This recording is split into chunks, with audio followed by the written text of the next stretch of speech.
reintroduce yourself? Sure. So this will be a little boring, but I'm Ann Udaloy.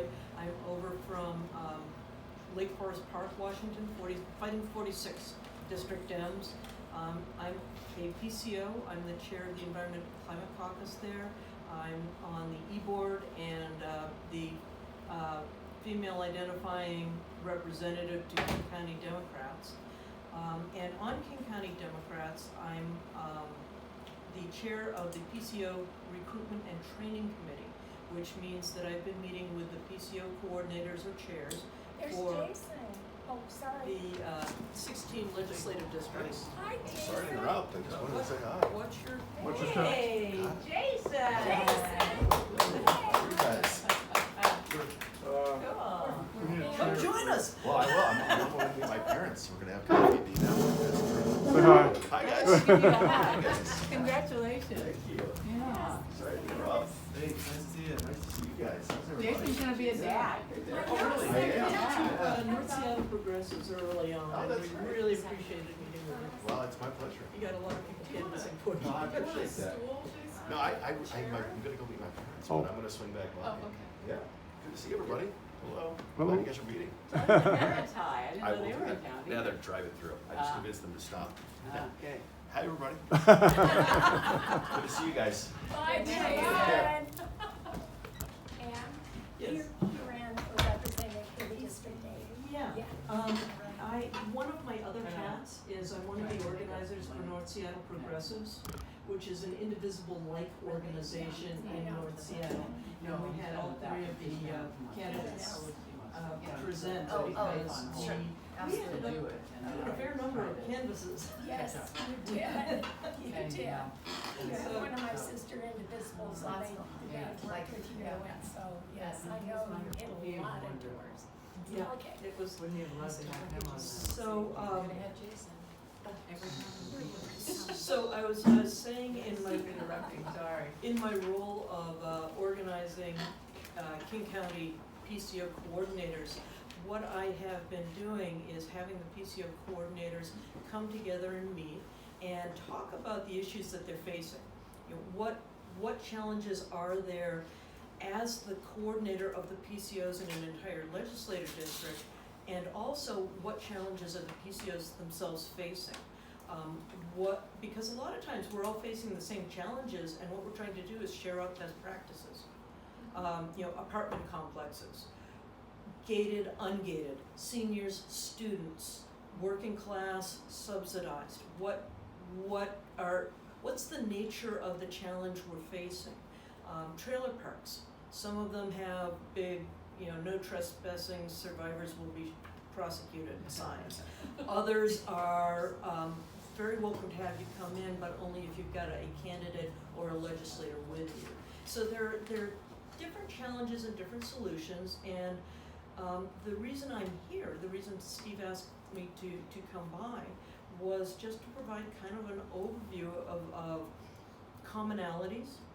What's the role of a PCO, and what are some of the fundamental functions, responsibilities, and opportunities that are available to you.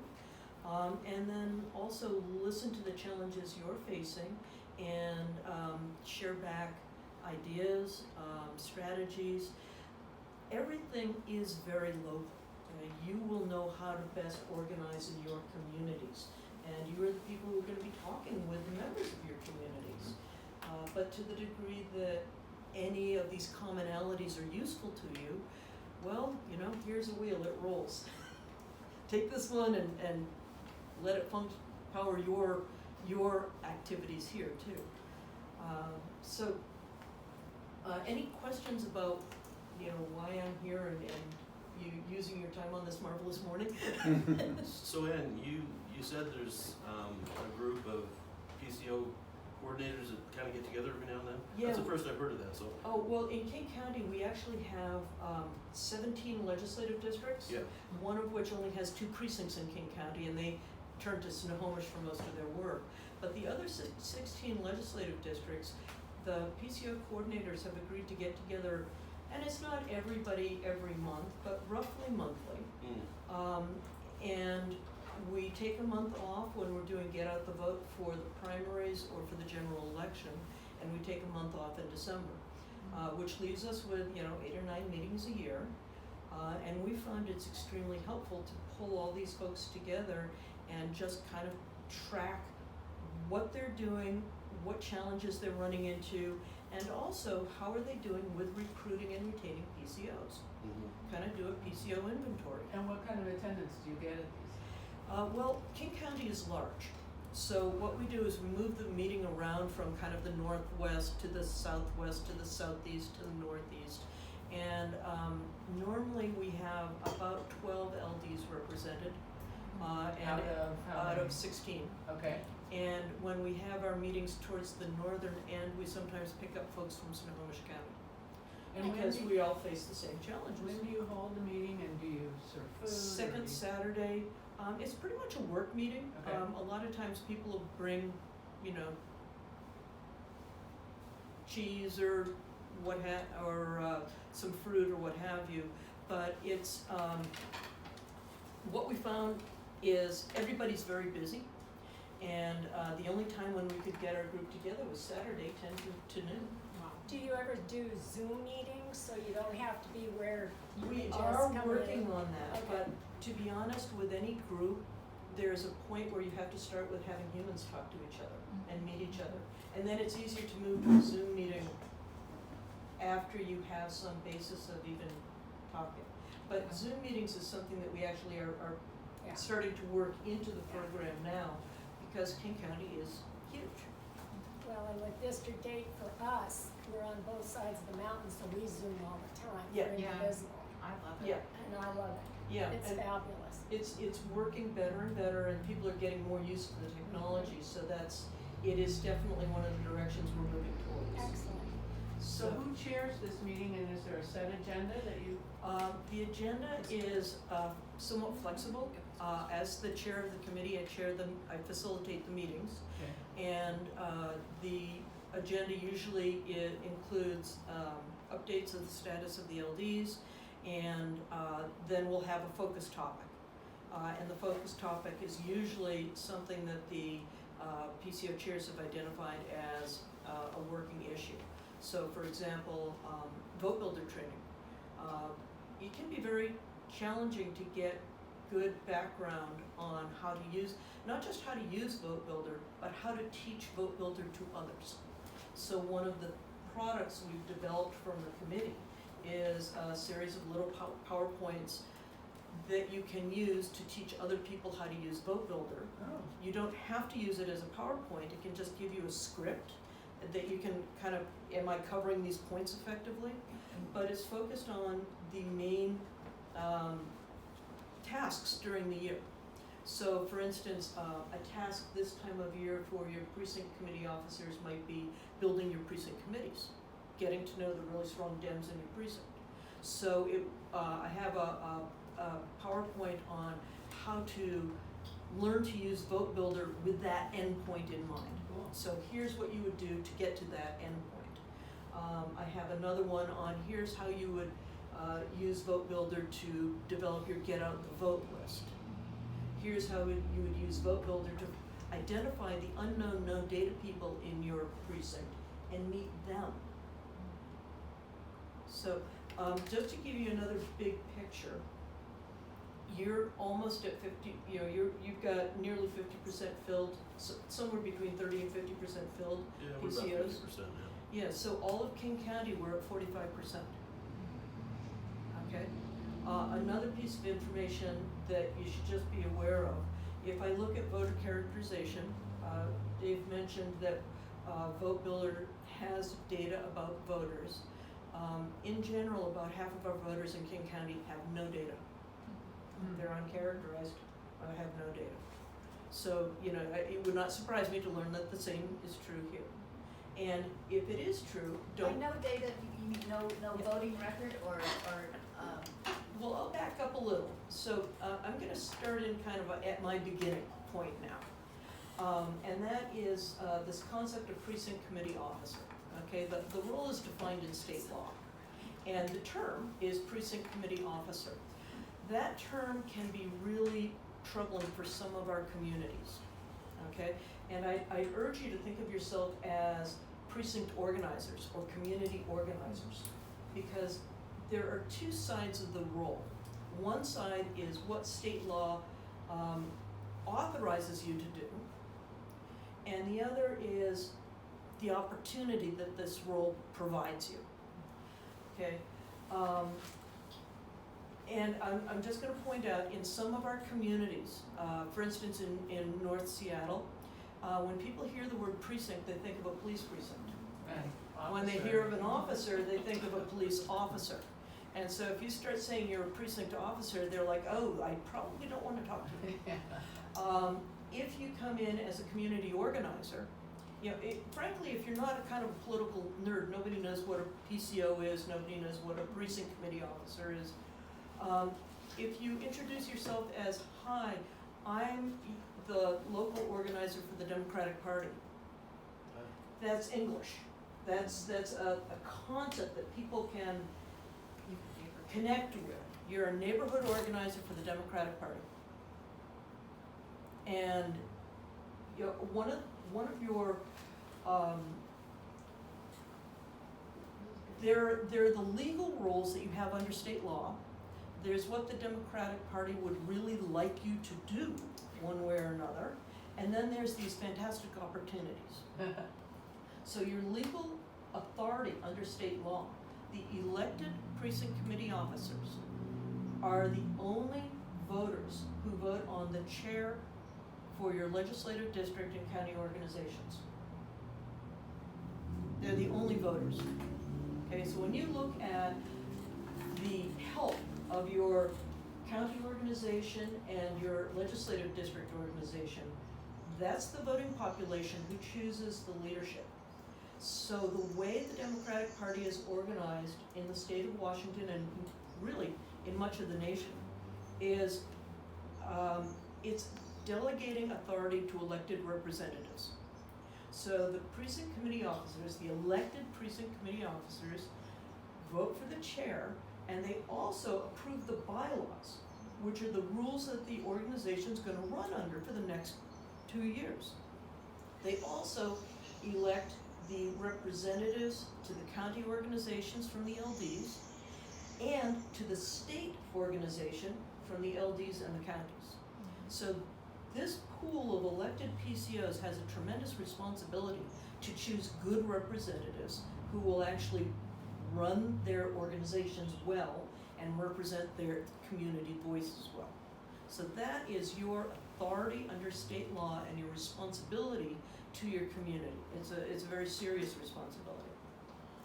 Yes? When you say elected PCOs, you also mean appointed? No, I don't. You don't, okay. And this is the Yeah. thing, the way the cycle works, there's a filing week, May 10th to May 15th, where you will have to file to be an elected PCO. If you are the only person who files as the Democratic PCO, then you are that elected PCO. There's no competition, you're that person. If more than one person files to be the elected PCO in a precinct, all the names of the people who have filed will appear on the ballot in the August primary election. That's when PCOs are elected. That's the only election, and it's a majority wins. If there's 3 candidates and nobody breaks 50%, there's no runoff, it's the highest vote gathered. So after that, you know, any uncontested seats, you're automatically elected. Any contested seats, those are decided in the August primary. Those elected PCOs take office December 1st, 2020. And for the next that's the beginning of our next 2-year cycle in our organizations. After December 1st, those newly elected PCOs will meet and elect the leadership of their legislative districts and their counties, and they'll approve the bylaws, which are the rules under which those organizations will run. Having done that, the rules are set, the leadership's elected, and the PCOs really, their role steps back into day-to-day operations, and the E-Board are expected to do the management and operation. You know, the chair has total authority over setting the agenda of every meeting. You know, a lot of the things that happen from there on are the responsibility of the officers who've been elected at that first reorganization meeting. So that happens after December 1st and usually before January 31st. Sometime there'll be two reorganization meetings, one for your legislative district and one for your county organization.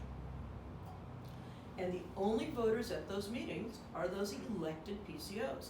And there cannot be any new PCOs appointed between the primary, the August primary, and the reorg meeting. That's because you can't have any question about who the voters are in those elections. Okay, so there's a kind of a blackout period there. So That was my question exactly, is that's when Steve told me that I was a PCO, was during that time, so I'm not appointed. So So it sounds like you need to file in May and. yes, everybody should refile, everybody. Yeah. You know, it doesn't matter if you're already an elected What were the PCO. dates of that window again? It's the 10th to the 15th. May 10th to the. Yeah, it's a Monday through Friday. There's no and filing fee. no filing fee. Whoever files, the information that you provide when you file, your name, your any additional information you provide is on public record. Okay, so if you look, I can go back into my county elections database and pull the list of the PCOs who were elected in 2016. Their names are a public record because it is a public office. You're filing to hold public office. So Ann, do you have to, I don't live in the precinct that I've adopted, so do I have to live in the So precinct? let me describe the types of precinct organizers that we've got. To be an elected or an appointed PCO, you must be a registered voter and you must live within the geographic boundary of your precinct. Okay? Now, again, that means you have the status of being able to vote for the officers during reorganization and to vote on the bylaws of the organizations. Anybody can volunteer to work in any precinct at all. They do not need to be a registered voter. They do not need to live within the bounds of that precinct. They don't get the voting rights. That's the difference. There is nothing defined in state law for that category. In King County, in the King County Democrats bylaws, identified that position as a precinct coordinator. We used to call it an acting PCO, and it's gotten so confusing, we just call it the PCO formerly known as acting. It's a volunteer position, it's an essential position, and the responsibility of that person is to find a person who is a registered voter and lives within the geographic bounds of that precinct, who can become the elected PCO. That's what you're trying to do. You're trying to fill that slot. You're trying to find that community voice who's willing to participate, speak up, and join us in developing our organizations. And in the meantime, get people to vote. Yes, yeah, that's, again, when, I've just talked about your statutory authority under state law. And obviously, the Democratic Party would like you to be registering voters, identifying which voters are strong Democrats, which ones are strong Republicans, because, we need to know that. Identifying, Could people who are remote please make sure to mute? People who are on the Zoom meeting remote, please mute. You can mute And- too. yes, I think you did. living in the precinct, does that mean your house is your primary residence or it's your what- voting address. just voting address? Your okay. voting address, Of course, yeah. thanks. So, the precinct is our smallest geographic unit. Precincts are then assembled into legislative districts and congressional districts. Counties have fixed boundaries, nothing else does. precincts, an 800 voter precinct, at some point will probably be subdivided into 2 smaller precincts. Precinct lines in King County were just redrawn. They're in the process of being redrawn. We won't get the results before the March presidential primary, but we will before our April special election. So the proposed new lines have been publicized, comments have been taken, and they will be promulgated before the April special election. And in every county, that process is kind of an ongoing process that you can comment on but have little control over. It's done by your county elections. So it seems like in our county, I mean, we've got, just on population basis, we have precincts with 70-some people and 2,400 some people. That's on a population basis. Now, as far as, voters, it's probably roughly a third of that in each of those, or excuse me, 2/3 of that. And some of the high number ones are college, so it's like, well, maybe these people are voting somewhere else. But I've never been aware of any mechanism in this county for changing, lines on precincts. Have you, Rob? No, not since I've been involved. So your county elections is supposed to take care of that. However, it will be taken care of, period, when we redistrict in another year. We have the census this year, so. Yeah, after we have the census, we're gonna redistrict, and that's another time when precinct lines are redrawn. Okay? And that becomes the responsibility of the county government then, or? Well, redistricting as a whole is done at a state level, and it would take the rest of today to describe that, so I'll happily talk about redistricting after this meeting, but that's done at a state level, and Well, if you look at the lines of the precincts in this county, it sure took a lot of imagination to get those things where they are, is all I can say. There was some theory behind it or whatever, but when we end up with some that have, 20 times as many as the others, to me, something's a little bit not right. a part of it is, and again, we can get into that afterwards, but they try to respect physical divides like rivers, major highways, topographic divides, and a precinct has to be entirely within either an incorporated city or an unincorporated area. Precincts cannot cross LD boundaries, CD boundaries, county lines. The only thing you can have 2 of in a precinct is a school district. Everything else, the precinct is kind of this unit that's entirely within every, so it'll be in a city, in an LD, in a county. Everything's uniform in a precinct, except possibly school district. And as often as possible, school district is uniform for this precinct also. So stepping back from that, what your precinct is your community. That's the community of voters that you're taking on as an organizer, and you become this conduit. You have the opportunity to share information out with these voters so that they have more information about how to vote. What's the process? What's the timing? What are the choices? What are the issues? But you also are kind of a two-way conduit, because you'll have people going, well, there's this huge pothole in the street. Oh, well, that's a city council issue. My school's got this issue. Oh, that's a school board issue. Here are the people who are running for school board. Oh, and the school board's meeting at this time. You can be that voice in the community that helps people understand how to engage with the elected representatives who really do so greatly affect every aspect of how we live as free citizens in this country.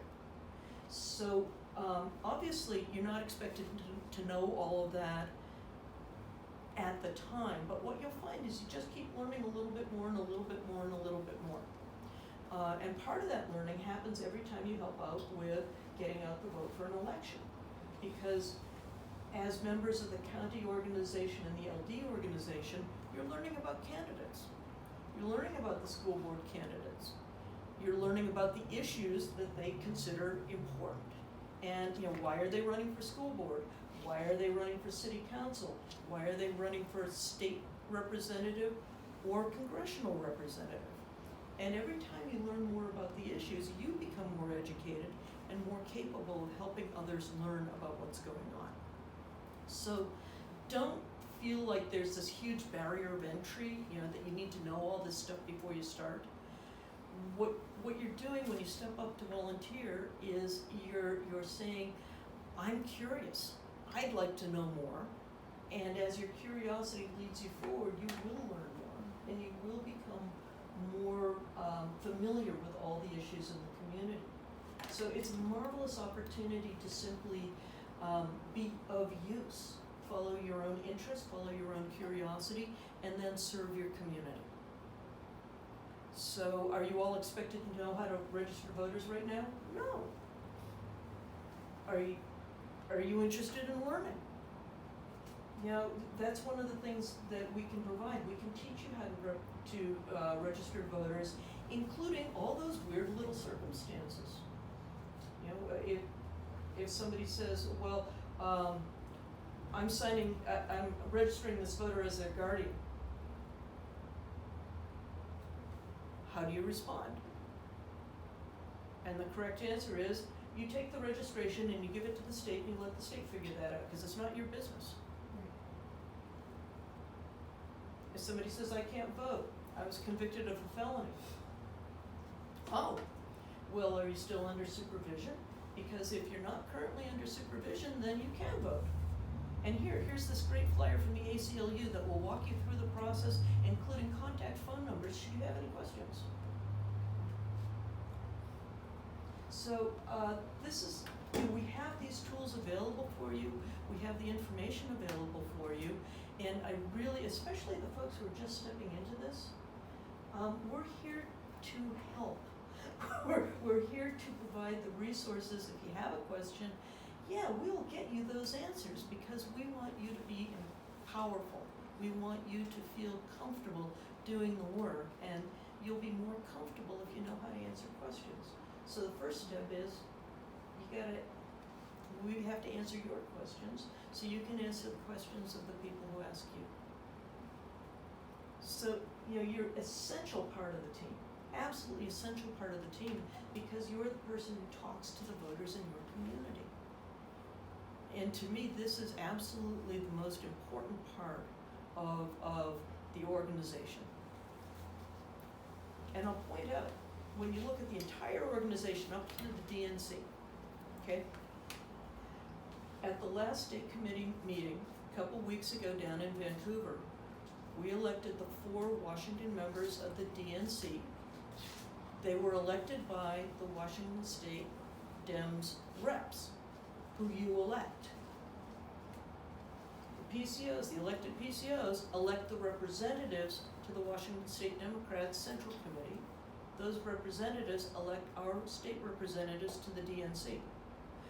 Those representatives also elect the chair and vice chair, Tina Podlodowski and David Green, chair and vice chair of the Washington State Dems. Those two are also on the DNC. From the county? Yeah. Yeah. Yeah. So, Steve was at that meeting. Yeah, so. and he's a credentialed voter for the DNC representatives, and for the chair and vice chair of the Washington State Dems, who are themselves also DNC representatives. So when people talk about the Democratic Party being this huge monolith that's impenetrable, no, because you elected PCOs, you are actually fundamentally in charge of the whole thing. And I just want to let you know that we have plans to get the word out to all the PCOs about registering to vote. That's going to happen. Yeah. And also, if your name is not on the ballot, that's because somebody else did not run against you And that means you Yeah. are now the elected PCO. without the election. Yeah. Well, But- you have been elected. Yeah, you have been Nobody elected. ran against you, you won. In my case, I had somebody run against me, so I had to win, which I did. But and I was on the ballot, and with Trump. I've got that one for you. But your name will not be on the ballot, more than likely. Unless Yes. somebody. We're talking about August. Yeah, Yeah. this is the August Yeah. primary ballot. Yeah. So, and I will point out, if you're already volunteering as the precinct organizer in your precinct, then coming up for the presidential primary, you can go around and inform voters about that. And then when it's time to get out the vote for the August primary, you'll be carrying around literature and talking to voters about that. And you can make a little quarter sheet talking about how honored you'd be to receive their vote as their precinct committee officer. And you can talk with people about how you'd like to continue serving. And to be honest, what I found, I had a contested PCO election. I never did meet my the person who contested it, but we were filling in for an older woman who had to retire. And I've been helping her out, and so I campaigned for my office, and I found it actually helped me get out the vote for the whole ticket, because I was asking people to vote for me, and they were kind enough to vote for me, and then they voted the rest of the ballot too, but they promised they'd vote, and they voted. And so we had slightly bumped turnout that election, which pleased me immensely. Were you actually handing out a ballot, a cheat sheet ballot? Yeah, and this is something that every organization does a little differently. To be able to do this, you need to be able to raise the money for it, and I believe you will need to have a political action committee, because you are actually trying to support candidates. So you have to have a political action committee established. You have to have it set up under proper reporting protocol, and you have to raise money to print the flyer, or you have to have in-kind donation reporting. But it all has to be properly reported under state law, because we have very strong sunlight laws, and it's, I look at it as playing any sport. If you wanted to play tennis, you would want to learn the rules before you showed up on the court. If you wanted to play bridge, you would want to learn the rules before you sat down at the table. If you want to engage in supporting your candidates, you have to learn and follow the rules. That's absolutely essential. But yeah, in my legislative district, we make up what looks like a sample ballot. And it will have both the candidates' names, and we'll fill in the circle for the candidate we're supporting. And we'll give them it'll be a graphic image of how we would like them to vote their ballot. In other cases, LDs make up a very simple quarter sheet that says, our county or our LD has endorsed these candidates, and it just lists them, and it's just something you can slip. You can do the front of it with the endorsed candidates, the back of it can be information about how to contact your organization, county or LD organization. So, these can be very inexpensive. As with anything else, whoever printed it has to be written, and I will coordinate with you so you can look. We're pulling together a Google Drive so you can see samples of documents. And these are just for documents where a specific voter or position is being represented. Like this doesn't count. I mean, No, if you're things just like doing this. if you're just doing get out the vote, Yeah. that you can do however you like. It's only when you name a candidate I or see. support for a ballot initiative. Which is really helpful, I mean, in this last one, with all these advisory, I think there were people that just went, Yeah. I mean, this crap is, I can't, Yeah. and they just don't vote, Um, rather Well, than figuring that all out. We actually So they had have to to have develop you hand it to 'em, we yeah. actually now have a flyer that we've pulled together that we can share on advisory ballots. And it's nice to be able to explain to voters why we aren't taking positions on them. But what are these, why do they exist, etc. So there's a lot there where we can help be that conduit for information. There's a bill in the Senate that just passed that will eliminate advisories on any ballots. Yeah. And it's gone to the House, and whether it'll get out of the House or not, but it is in the works, so no Yes. advisory, it won't show up anywhere. But one of the things we still need to do is explain to people what's going on with them, so that they understand why we don't want them. It's Right. very expensive, and they're absolutely meaningless, and they're written in a very, Confusing. well, they're written in a fashion that suggests that there's something nefarious going on. Right, exactly, Confusing. double negative and. Especially So on to kind of roll on a little bit with the your opportunities. As precinct organizers, you're not supposed to be the only person shouldering the load. One of your first activities should be to identify a handful of other folks who live in your neighborhood who can help out. And that's for a couple of reasons. One reason is, you may someday take a vacation and not physically be there to do one of the required activities. You may find you have somebody who adores phone banking. I have a couple. They can do some of your phone banking for you. You may have somebody who's great at hosting a party. They can be your host and you get together. Sometimes you may want to write postcards to some of your identified voters. That's best done as a group. So they're just activities that are better done as groups. I want to point out that the suggestion here of y'all getting together just to talk about PCO stuff outside of business meetings is incredibly effective. The healthiest organizations I know are the organizations where the PCOs get together, meet, talk, strategize outside of business meetings. So in counties or legislative districts, is it generally a monthly thing, or what has been kind of the usual deal? The usual deal is it's a little bit more frequent in the winter while Yeah. people are just developing their strategies. Yeah. And then it tails off a little bit in the summer because starting in July, we're getting out the vote. Yeah, right. We're just kind of executing. And then there's a little bit of break while people kind of, are actually helping build up to the primary. Mm-hmm. And then build up to the general election. And then it's nice to get together, a lot of times the end of year meeting is a perfectly nice time to have an hour for a PCO breakout. Let's focus on PCO stuff. But, it's the election recap, celebrating some victories or doing a debrief on what's working well, where are we struggling, where are we seeing progress, where did we go backwards?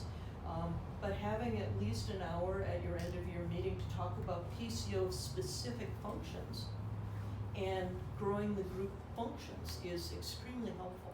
Well, based on feedback I've had so far, what I'm thinking is about a monthly thing, about a 2-hour deal. Mm-hmm. And, if we get the numbers up, we're all adults, we have parents to take care of, Yes. children to take care of, blah, blah, blah. And so you can't you can't get everybody there. But if you can get 30% of 60 people, you have enough people to get something done. You sure do. Well, and You do sure it do. that way. Yeah. I would never miss a meeting if you would do it that way. Well, our first meeting we had a month ago, we did this remotely, and yes, there were people, you dialed in, right? We had a couple people, Arizona, people were on vacation, whatever, Yeah. so, Well, and that's That's one our of the- plan, to do all of them like this. That'd be That awesome. would be fantastic.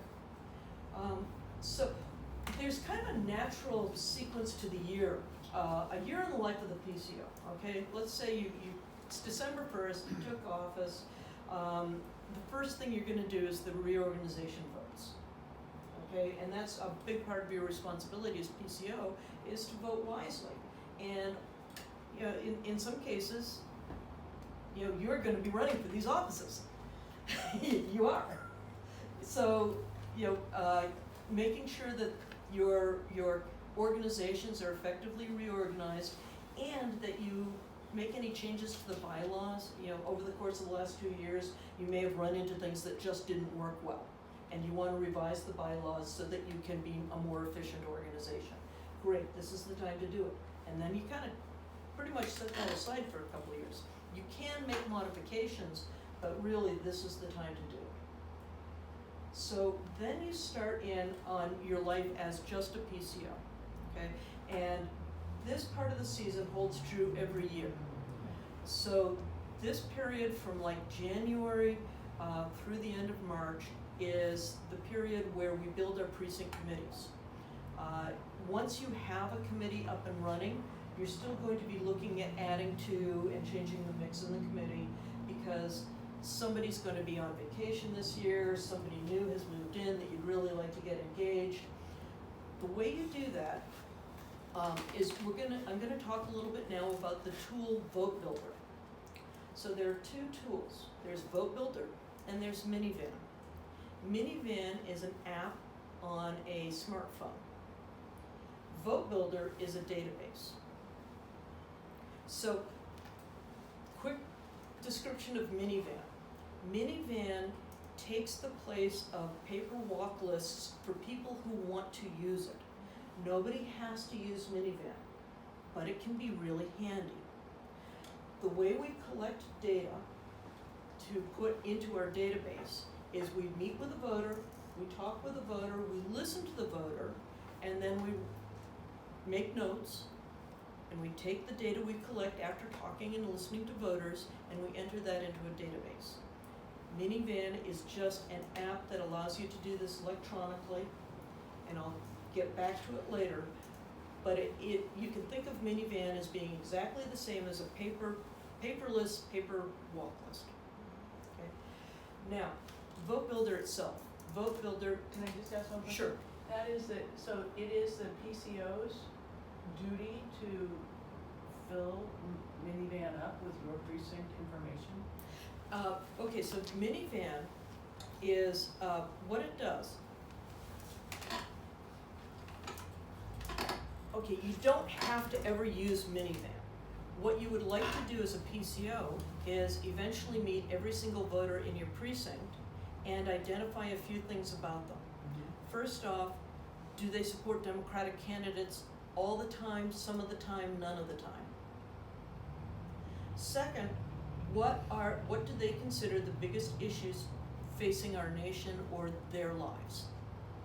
You know, if the big issue is gun control, they're against it. We would want to know that. So just unless I'm wrong on this, the base information in Vote Builder is everybody who votes and where they live. And you'll get an indication of whether they've been voting one way or the other, or how often they vote. That's the base information, without anybody touching it. Right. And then we can go add more information As on top of PCOs, that. Yes. after Yes. we've. Well, Yes. PCOs don't have to be the only ones. Yeah, Right. volunteers Right. can do it too, Whoever's but yes. walking Right, around. yeah, whoever's Yeah. walking. Yes. So let me step back a little to Vote Builder. Vote Builder is a database that was developed by the Democratic National Committee, and it covers the entire nation. Okay? Every state has its state section of Vote Builder. Vote Builder in the state of Washington is entirely under the control of the chair of the Washington State Democrats, Tina Pawlowski. She's the gatekeeper for very good reasons. She's entirely responsible for how it's used in the state.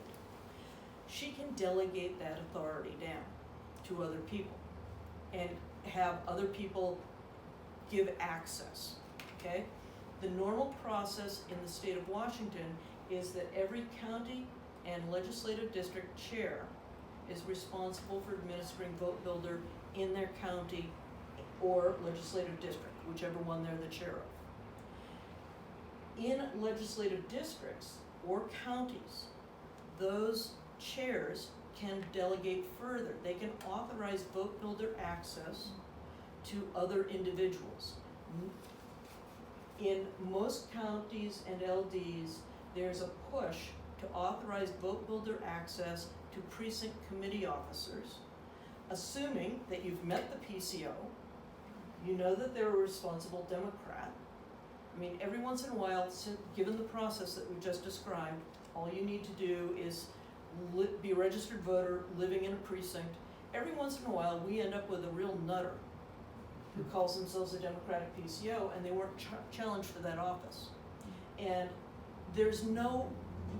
you don't have to let that person have access to Vote Builder. You wouldn't want them to have access to Vote Builder. Vote Builder is our database. In the state of Washington, it is our database that has every registered voter. We get those data from the Secretary of State. When a person registers to vote, the Secretary of State immediately logs that information. Periodically, the Washington State Dems upload that information from the Secretary of State and populate Vote Builder with that information. Okay? So we have every registered voter, their name as they registered. When you register, you record your date of birth. that's converted into an age in Vote Builder. You will not see birth dates, you will see ages, you will see genders, you will see phone numbers if it was provided on their voter registration. You will see an email if it was provided on their voter registration. You will also get their voting history for the entire time that they have been in the state of Washington. You will not get their voting history outside of the state of Washington. So you can have a really solid Democrat who has an awesome voting record and they're new to the state of Washington and they show up as no data because they have newly registered. You also can look up the date that they registered. So as a PCO, for instance, one thing that you might want to do in the winter is look for everybody who registered to vote in the last year. So they're either newly moved in or they're a student who just got old enough. You can look at their age and get an idea of what they might be, and then you can make a point of meeting them. Hi, I'm the Democratic organizer in this community, and I noticed that you've moved in, and I just wanted to stop by, introduce myself, and give you some information about how you can learn more about the Kittitas County Democrats. So your Vote Builder is this database that is incredibly useful to you, and Vote Builder is your friend. And of course, what you won't see is who they voted for. You cannot ever see who anybody voted for, but you can see that they voted. So when we're, So you can't, You it can't- indicates if they voted Democrat or Republican. no, No, we don't register by party in Not the in the state of state. Washington. So all you'll see is if they turned in a ballot for the primary, you'll see that. If they turned in a ballot for the general election, you'll see that. Every ballot that's turned in is certified as a vote by the Secretary of State, and you'll see that voting record. Wow, So I how do thought, you find out it's strong Dem? I mean, yeah, Okay, exactly. there's a couple things. some intuition. There's a category in Vote Builder called scores, okay? And there's another category called likely party. Right. They're populated separately. Likely party is where you see things like strong Dem, leans Dem, independent Dem, independent Republican, leans Republican, strong Republican, unknown, no data. How does that How did they determine? figure that out? So that is, Did you get National Geographic? no, well, no, this one is pretty much having met a person at a door, okay? And so I wanna point out that it's imperfect for two reasons, okay? When you meet a person at a door and you talk to that person, you may have a really nice long conversation and still have no idea whether or not they support Democrats or Republicans, okay?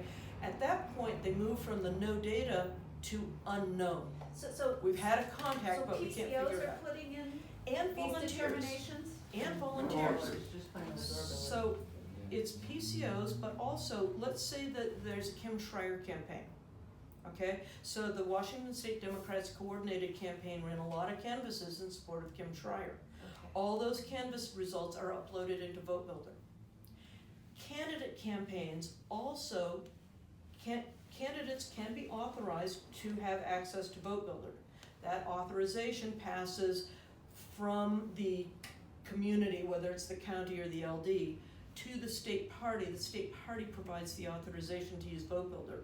At the time that that authorization is provided, there are agreements made as to whether or not the candidate information will ever be uploaded into Vote Builder. If during campaigns, the candidate information, the candidate campaign is segregated from Vote Builder, it receives data down from Vote Builder, but it does not feed back up. And the reason for this is sometimes we have two very good Democrats running against each other, and their campaigns are keeping their information separately. The information that feeds down from Vote Builder really swiftly is if a person has moved, if a person has died, if you have a change to an address or a phone number. That information flows very swiftly up and down, But the but very primary little else does. source of getting the information is from volunteers, people going door to door. No, for likely party, that is correct. That, okay, but for Okay. the, For that's, scores, we have another way to get scores information. scores information is based on all kinds of other inputs.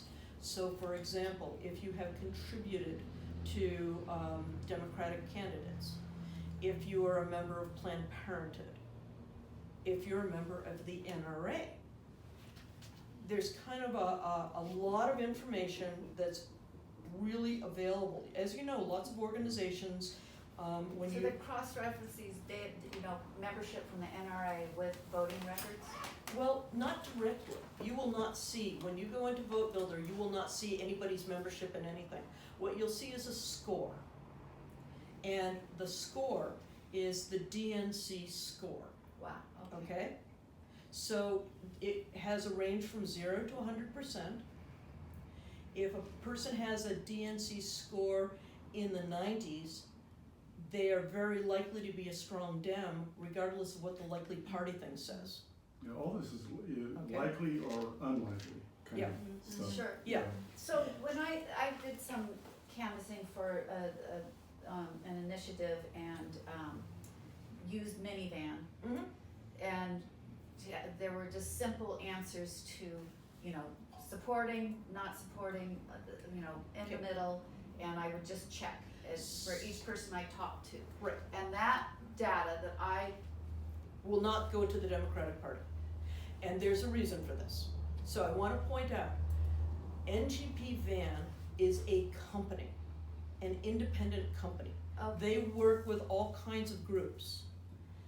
This is Vote Minivan. Builder is a product that NGP Van created for the Democratic Party. It is proprietary to the Democratic Party. NGP Van also works with other groups, like ballot initiative groups. So they can contract with NGP Van to have their own NGP, database. what is in, It is a company. okay, The name of the company is NGP Van. It was formed when two companies merged and created that name. It's independent of the Democratic Party. They have employees, they pay people, they create products, and they created a product. They create database products that they then allow other organizations to use. They do not work with reactionary organizations, so their products are not available to the NRA. But they are available to groups that are promoting initiatives like 1631 or I-1000 or what have you. However, that's a financial arrangement where the group promoting the initiative contracts with a company for a product. That product will have a lot of visual similarities with Vote Builder because the same company built both products. But that one has a shelf life. Yeah. Yeah. Their product for its I-1631 was bought for a purpose. There is no assumption made that the Democrats will ever get any of that information. So all the data that you collect when you're promoting a single initiative may or may not ever get back to the Democratic Party. Just because you're using Minivan doesn't mean it's going to Vote Builder. but it can go from minivan to Vote Builder, so. Vote Builder is set up so that it goes, you can use it. So what happens with Vote Builder? And I have a whole presentation on this that I would love to give y'all. When you are in Vote Builder, what you're doing is you're taking that huge database and you're saying, today I want to talk to voters with a certain characteristic. So you're sorting for first your precinct, and then let's say you're looking at building a precinct committee. You may want to look at people who have voted in 3 of the last 4 elections and have a DNC score above 90. And that may drop you to you. And then you say, okay, what happens if I drop the DNC score to 70? Well, you might have 2 or 3 names. Okay, what happens if I take 2 of 4 of the last elections? Or what if I just say 1 in 4 of the last elections and look to see if there's an 18-year-old? You can play with it till you get a group and you can preview how many names have I got, how many names have I got. Then you run what's called a list. And the list is this fundamental concept. So you've got that piece of paper there. This is a list. This is a list that's been printed on paper. Okay? Once it's printed on paper, once you generate a list, the list will have a list number. The lists are only viable for a certain number of days, and that time frame can vary depending on a whole bunch of circumstances, but it's often as short as 30 to 60 days, after which point the list can no longer be called up in Vote Builder or in Minivan. So when you print a list, there will be a list number. When you open Minivan and you type in the list number, that's what you're doing. You're getting the electronic version of the list that was generated in Vote Builder. So it's gonna look exactly the same if it's I-1631 or Washington State Dems Vote Builder, because you're entering a list number either way, and you're getting electronic access to the data. So the app on the phone is simply a preprocessor, okay? What it's doing is it's taking this list and it's putting it onto your phone in a way where you can sort it electronically. You can show it on a map, you can list it by households, you can list the people alphabetically, and you can easily collect and enter data. Then, whoever created the list in Vote Builder will see that you've completed the data, and they are required to then commit the data into Vote Builder. So here's the thing, if you take on doing Vote Builder work for your own precinct, and you create lists for yourself, you absolutely have to commit the data, or all that work you've done is lost and never goes into the system. Hello. I have a question for you too. Do you want to introduce? This is Anne, and she's giving us a little bit of really good info. But my question was, you said that all the information comes down Yes. from Vote Builder. Yes. And sometimes it goes up and sometimes not. Okay. But it does seem like when you're running when you've got these campaigns that have been running and you've filled out their little form and you're doing Yes. it from, that just gives a much better profile on who these people are. Absolutely. If it ever goes up again. Absolutely. So what I mentioned is if you're working for the Washington State Coordinated Campaign, Right. the information goes up immediately and then goes actually back down to all the candidate campaigns. So you can think about Vote Builder being this stack up here, okay? And then you have these silos of different campaigns coming down. One of the silos is the Washington State Dems. One might be Jason, one might be Shannon, one might be Kim, okay? So if I'm canvassing for the Washington State Dems, all the data I have goes up into the big overarching Vote Builder and back down to these campaigns when they access it. If I'm canvassing for Jason, all the information I collect for Jason stays here. If I go out the next day and I canvass for Kim, I would have to go to the same doors and ask, because what I'm asking when I'm canvassing for Jason is, how likely are you to vote for Jason? Exactly. That information stays with Jason until after the election results are announced. Then, depending on the agreements negotiated between the candidates and the Washington State Democrats, some or all of that information may go all the way back up. Okay? But that's a negotiated agreement that you are not privy to. And you know, I know that there are campaigns where, especially for like smaller city council races, it doesn't go back up because the data for, whether or not a person supported that particular candidate may not help you understand whether or not they'd vote for any other Democrat. Right. So that's all pretty complicated. That's why when you look at the Washington State Democrats organization, the Central Committee is PCOs from all the different LDs and are elected representatives. They don't have to be PCOs, elected by PCOs from every LD and every county organization. You'll also see that there's a paid staff. Several people on the paid staff are identified as people who work with data. This is what they do. And it's really important that we have those people and that they do their jobs really well. So the intricacies are kind of beyond anything we need to know.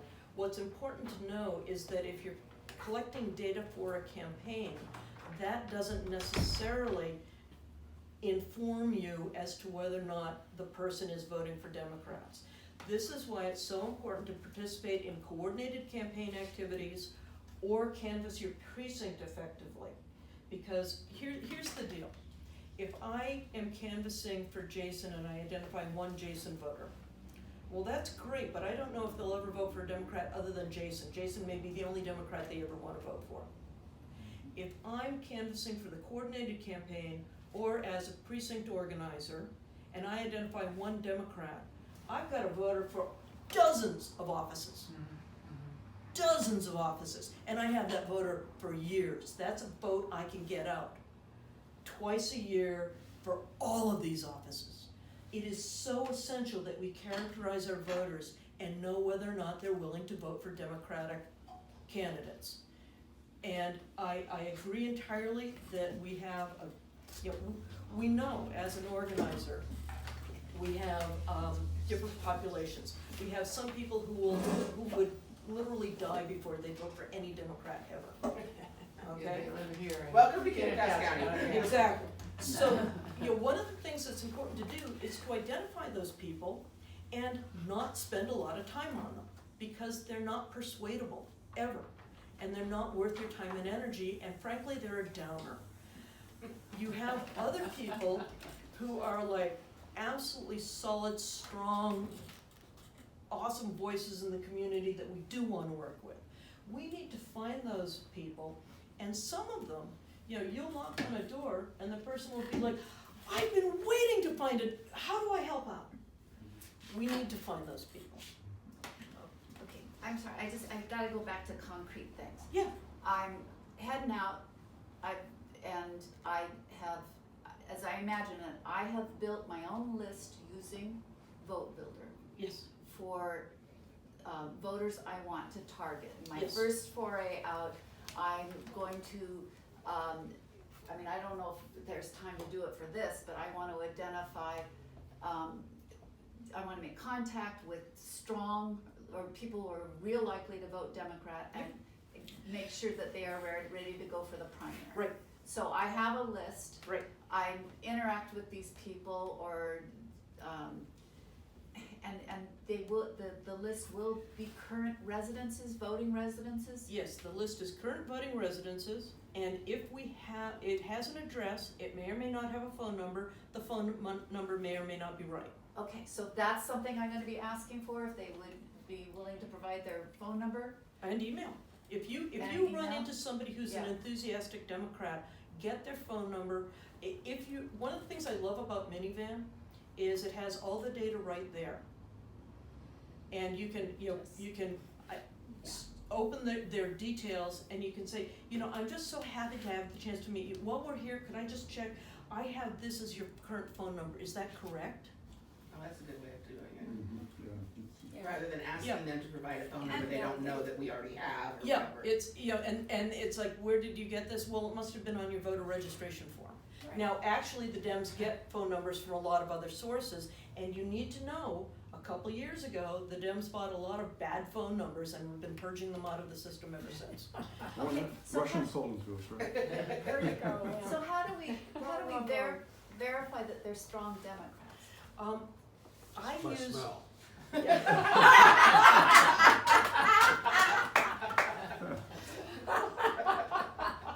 Whenever we go to the door, Yeah, pop. what I like to do this time of year is what's called a listening canvas.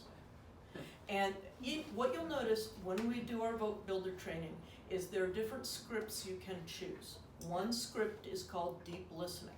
And especially if I'm not certain, if I'm starting a new precinct, if I don't know what's going on, if I'm talking to unknown, no data, but even if I'm just trying to engage a strong Dem and get them to collaborate more, I'll start with a listening script, which is basically introducing myself and asking them questions that will lead them to talk.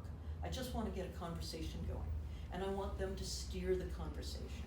And as we steer the conversation, last year after school shooting in our area, there was what do you think is a major issue that is important in your life right now? And I'd get a person going, well, you know, guns in schools. Oh, really? What are your thoughts on that? Well, I think we should arm teachers. Okay. You know, I don't need them to tell me that they're gonna vote for Dino Rossi. Right, I yes. know Yes. here and now that that's their predilection. So, you know, you don't have to, and if you are going to ask So that question, then you it's would the last record question. You are going to record unlikely down. I'm going to record that as strong Republican. Okay. So, In this county, oftentimes, if you introduce yourself as representative of the Democratic Party, they're gonna tell you the Sure, right Republicans off right off the bat. Yeah, yeah, First thing they're gonna exactly. tell you is, you know, so it's pretty easy sometimes. Yeah. Yeah. And, you know, if I haven't figured it out by the end of the conversation, it's the last question I'll ask. And I will ask it out front. Do you mind telling me who you voted for in the last congressional election? Or the last presidential election? Do you mind sharing that with me? And if they go, yes, I mind. Okay, you know, I may go through this whole thing and end up with an unknown. But if you start the conversation with, hi, I'd like to know what party you favor, you will get the door slammed even if they're a strong Democrat. I have had a number of situations where, and one of the things I did this last winter is I canvassed every door in my precinct and introduced myself. And a number of people said, well, you know, I'm a Republican. And I said, well, you know, thank you for letting me know that, but I'm still your neighbor. I'm wondering what you're thinking about what's going on. And about half of them went, I've never been so ashamed of my party in my life. Oh. This is so. Well, this is Seattle though, right? It is Seattle. It is Seattle. You know, but I've also got one guy who has his little Gadsden flag flying. And, you know, I went and talked, you know, he was stepping out of his, you guessed it, pickup, and in Seattle, go figure. And I'm saying, you know, I'm guessing you probably don't want to talk with a representative from the Democratic Party. And he's like, you got that right. All right then. And I'm not going to push it any further. Getting back to nuts and bolts a little bit here too is there's many ways there's a couple ways of doing it, but the way I like is printing the list.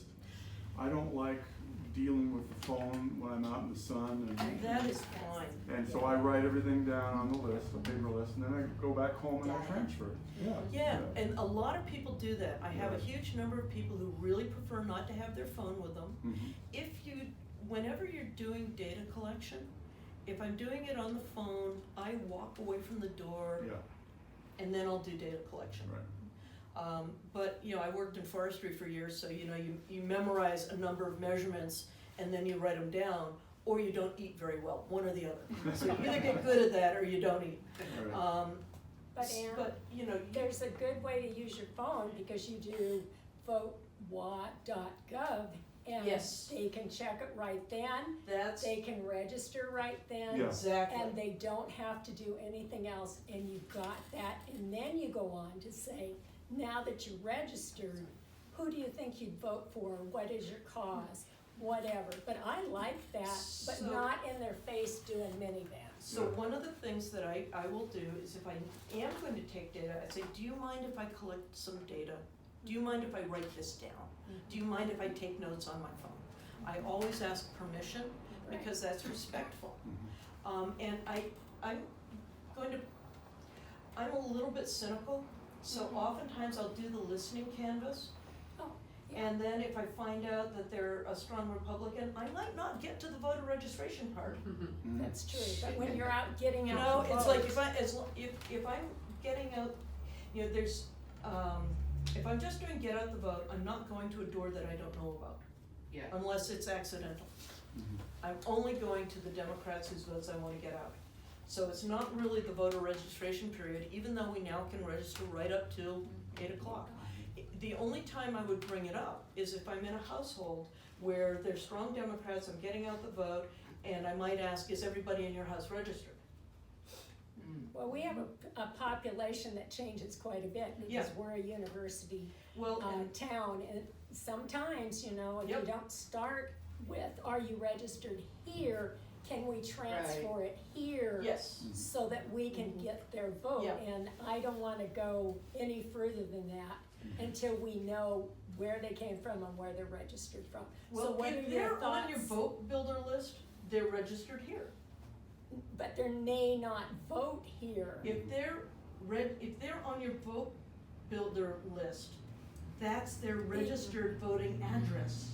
Yeah, It but is, so that's, I understand that, but So- you can capture a lot of kids up here that either haven't changed their address on the registration.